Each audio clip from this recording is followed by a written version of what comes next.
VOA, 19th of March 2024, China and India struggle for power in the Indian Ocean. China is utilizing debt and bribes to wage war against its smaller Indian neighbors as part of an all-out campaign against the Indian subcontinent. China signed a new security agreement with the Maldives and sent a military delegation to 3 neighboring countries earlier this month as part of its increasing attempts to strengthen security ties with nations in the Indian Ocean in recent weeks. According to a March 4 statement by the Ministry of Defense, the Maldives and China have inked a military assistance agreement with the objective of fostering stronger bilateral ties. The government did not discuss the agreement's specifics in depth. Earlier this month, the Maldives, Nepal, and Sri Lanka received a military group from China's National Defense for a 10-day tour.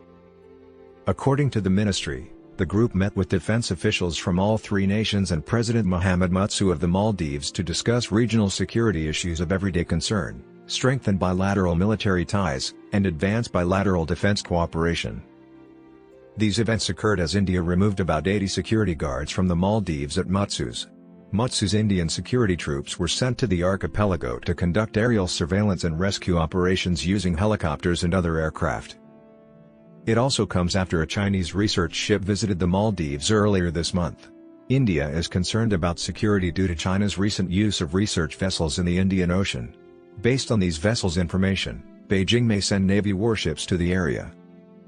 Some commentators believe recent events in the Indian Ocean are part of China's ambitions to strengthen its regional security footprint. Using an opportunistic strategy, China has been increasing its security presence in the Indian Ocean for almost 15 years, according to David Brewster, a senior research fellow at the Australian National University who spoke with VOA over the phone. Brewster claimed that China frequently waits for opportunities to enhance its position in part-secular nations in the Indian Ocean region rather than concentrating on fostering security ties with a single country. According to the speaker, China is allegedly abusing the fact that Mutsu's administration came to power in November by capitalizing on the widespread sentiment of India in the action.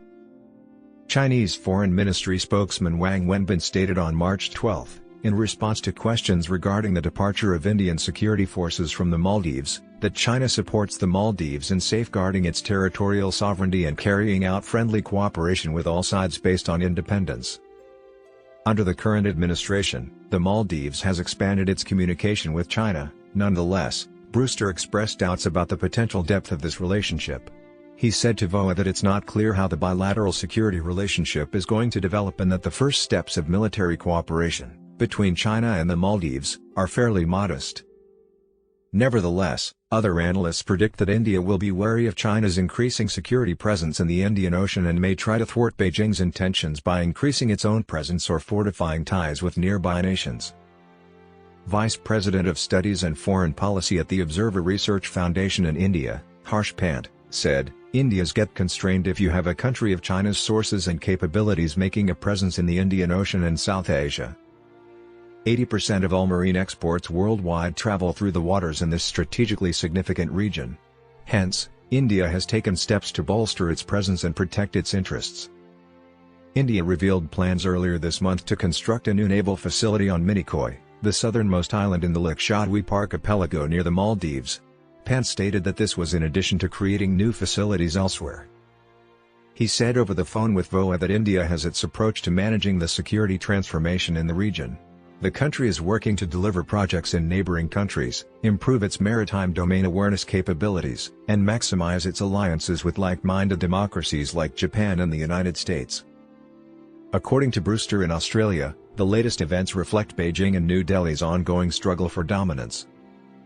He told VOA that there is a pendulum swinging back and forth between Indian and Chinese influence in any given island country, in the region, noting that domestic political shifts in neighboring nations frequently produce circumstances that favor China or India. Some observers say big nations will intensify their geopolitical battle in this region. Sri Lanka, a professor of China studies at Jawaharlal Nehru University in India, told VOA over the phone that China might attempt to build more naval facilities, tactical air support, or logistical reinforcement in the Indian Ocean region over the next 10 years. According to Kondapalli, India and its allies may use certain naval agreements with neighboring nations and boost the number of Navy warships in the Indian Ocean. He predicted that there might be some minor skirmishes and contestations in the Indian Ocean region in the future.